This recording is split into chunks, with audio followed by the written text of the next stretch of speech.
Selamat pagi rekan-rekan.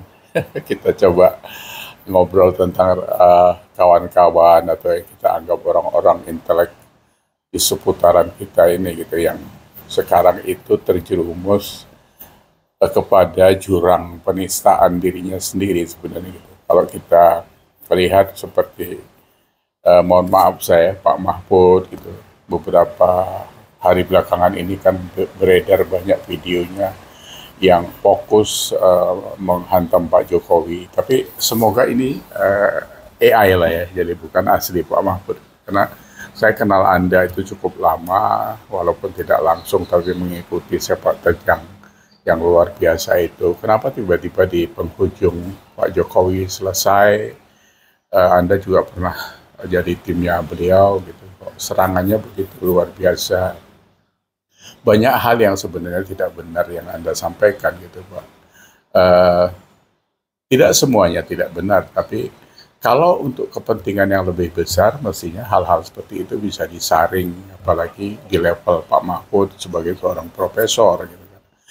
Yang lain-lain saya pikir seperti Refli Harun, Faisal Assegaf, siapa lagi, Rocky Gerung, Rahmat Sarita belakangan ini juga sudah ikut ngomong lagi gitu kan. Di klaster itu kalian berkumpul karena tidak mungkin kalian bercampur dengan kami di klaster yang lain karena kami pendukung pemerintah siapapun presidennya yang penting baik buat Indonesia karena kami nggak punya kepentingan apa-apa, kami orang bebas, kami orang merdeka, kami tidak berpartai, kami tidak berkoalisi, bahkan dengan Pak Jokowi, Pak Prabowo kami juga tidak kenal, cuma ya kita sebagai masyarakat bawah yang intelektualitasnya mungkin jauh di bawah kalian yang luar biasa itu. Cuma mungkin menangnya kalian di IQ lah ya. Tapi kalau EQ kami masih punya juga gitu karena IQ itu kan soal sebuah kepintaran kalau dia pintar tapi bisa kebelinggar gitu. Tapi kalau akhlak itu menyangkut dengan EQ kalau tidak salah saya. Itulah sebuah proses berspiritual di masing-masing kita. Nah, yang paling ditakutkan adalah sebenarnya kalau kalian berceloteh buruk-buruk tentang hal apa saja di media sosial, di TV, itu akan berakibat terhadap menjadi satu contoh mungkin kalau ada beberapa anak-anak kita yang menangkap itu seolah-olah itu sebuah kebenaran gitu bahwa Pak Jokowi itu begitu jeleknya, tidak berprestasi. Apa kalian tidak merasa salah gitu? Karena mungkin darahnya sudah dimasukin toksit sehingga masuk ke otak juga menjadi racun, berpikirnya tidak jernih lagi gitu kan. Diurut saja kalau Pak Jokowi dari presiden-presiden yang sebelumnya, saya pikir kalian-kalian sudah lebih cerdas. Mungkin karena sakit hati saja, ada yang dulu pernah ikut Pak Jokowi, kebetulan terus dilepas, atau tidak sepemikiran, atau punya keinginan untuk masuk di dalam lingkaran Pak Jokowi, kalian nggak bisa, gitu kan. Itu mungkin yang membuat kalian berat, sehingga kalian melihat satu sosok yang diagungkan oleh masyarakat Indonesia itu jelek di mata kalian. Kalian akan kalah, gitu. Kalau saya katakan di dalam video yang lain, kalian itu di klaster 16 atau klaster 24, gitu. Sementara kami di klaster 58,8. Jadi celotehan kalian itu tidak bisa mengcover wilayah yang lebih luas. Sementara kalau kami insya Allah bisa mengcover wilayah kalian, tapi itu pun kami tidak terlalu ngotot untuk mengajak kalian harus berpikir dewasa, harus berpikir benar. Kalau memang itu pemikiran kalian dengan paradigma kalian, ya silakan gitu. Kalau kami menjaga wilayah kebaikan ini untuk kepentingan kelanjutan Indonesia gitu.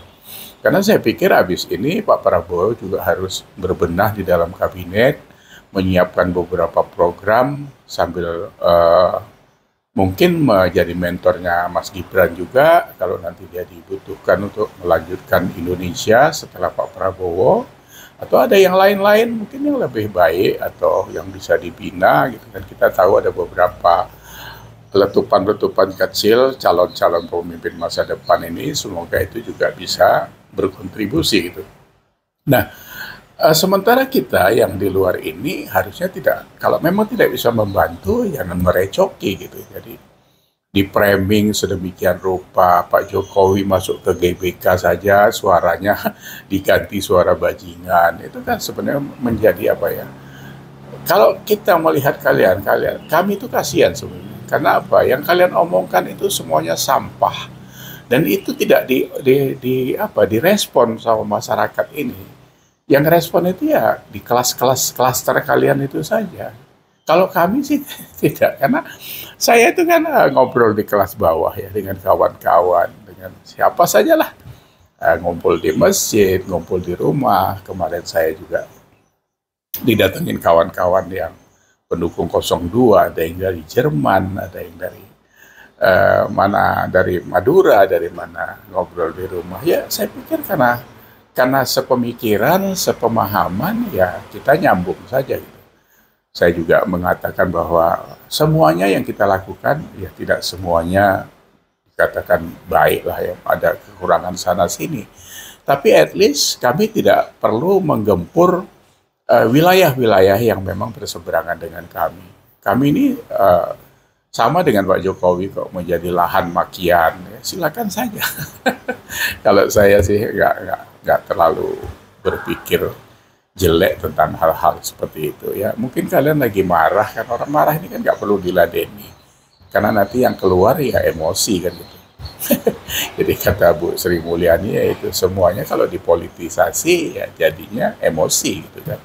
Kalau sudah emosi mana ada solusi gitu. Karena orang berdebat kalau dengan emosi ya tidak ada output yang bisa diambil. Semuanya menjadi menjadi waste gitu, menjadi limbah pikiran yang bagus pun bisa tidak menjadi bagus gitu. Karena itu saya pikir sudah pakemnya seperti itu. Kalau diproses dengan tidak baik, outputnya pasti tidak baik, nggak bisa dipoles-poles gitu. Mungkin tidak ketahuan dalam waktu dekat, tapi next dia akan nongol juga gitu. Jadi semuanya seperti itu proses kok. Jadi sekali lagi kami ini cuma bisa memberi masukan kalau kalian bisa menerima gitu. Kalau tidak ya tidak apa-apa gitu. Kalian tetap di situ di klaster maki-makian itu nggak apa-apa. Kalian produksi makin banyak juga nggak apa-apa gitu.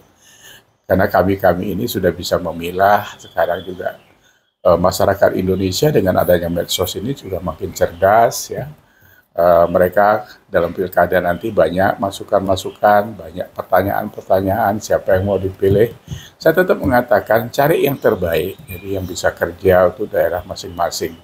Tidak harus di blok sana sini karena ini partainya ini, karena ini harus ini dan sebagainya. Kalau mereka tidak punya kapasitas, ya jangan dipilih. Cari yang punya kapasitas, cari yang punya integritas. Itu saya pikir syarat-syarat yang tidak perlu dikaji pakai seorang profesor atau guru besar lah. Itu pakai kajian kita yang di akar rumput, saya sudah tahu kan. Gitu. Jadi cari pemimpin yang baik. Ya. Ada contohnya kan Pak Jokowi, itu kan luar biasa. Dia nggak usah kita bahas lagi, manusia sufi dari sudut apa saja. Ya itu luar biasa, dan kita nggak tahu kapan lagi ketemu orang seperti dia. Mungkin harapan kita ya anak-anaknya gitu. Karena anak yang dididik oleh orang tua baik, itu pasti anaknya baik. Insya Allah seperti itu. Ya.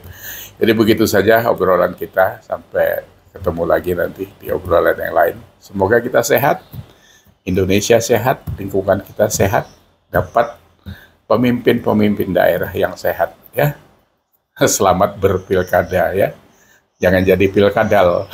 Karena kalau kadal nanti ya jadi ngadalin orang aja gitu. Terima kasih ya sekali lagi. Assalamualaikum.